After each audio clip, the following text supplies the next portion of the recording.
Building cabinets.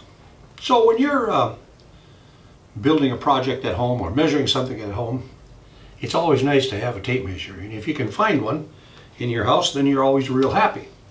There are differences in tape measures, and that's what I want to point out today. Most commonly in the United States, when you go out to buy a tape measure, it's going to have inches only. But the idea that I'm trying to convince you on today is that you should have a tape measure in the house that has not only inches and feet, but has metric measurements on it. It can come in real handy because let's just say that you're going to build something at home and you order a drawer slide. And when you get the drawer slide, it gives everything into you in metrics. This drawer slide is 533 millimeters. Well, what in the world does that mean? So if you have a tape measure that has the ability to give you both answers on one tape, that's really nice. So let's just open this up to 533, 21 inches. It's on the tape measure, and that's what I like.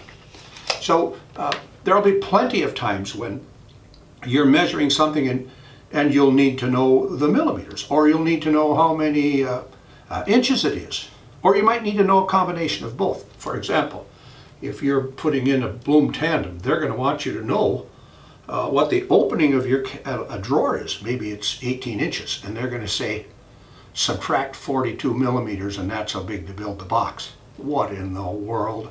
Subtract 42 millimeters. Well, if you've got the tape measure, you go down to 42 millimeters, and it looks to me like it's 1 inch and 5/8, but you can't see all the way across. So we also have one that's flat, a flat tape measure. Now it's a nice tape measure, but the bad thing about this tape measure is it'll wilt on you. You know, you can't stick it out a long ways like you can with the regular tape measure. But because it's flat, you can see clearly what it lines up with. So this is an 1 inch and 5/8 and a half a little bar.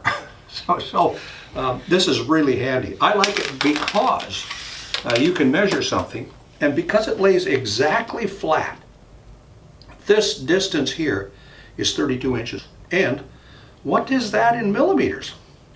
812. So because it lays flat, you can get a nice reading. So I would recommend have one of the tape measures available so you can check some things out with a nice flat reading and get your tape laying flat on the surface to get a more accurate reading. Millimeters is important nowadays in the cabinet industry and furniture building, and so having one of these on hand is a good idea. Now here's another thing about the tape measures that we sell that feature inches and millimeters is a little pencil sharpener right there. And you can put your pencil in there and turn it to your heart's content, and you come out of there, you're just as sharp as a bumblebee needle. It's really sharp. So good. This is a really good tape measure, and it has a nice thumb lock, as we said before. So now look at the mess I just made with that tape measure. I mean, with that pencil sharpener. Well, we still sell the ones that are inches and feet only. And you should have one of those because sometimes that's all you want to know. With these tape measures that we have, where I like this one that has metric and inches, and plus it also gives you the readout of 1/8 and 1/4, 3/8, 1/2 inch, 5/8. It's got a really nice readout on the tape measure. It's a dandy. I really like it.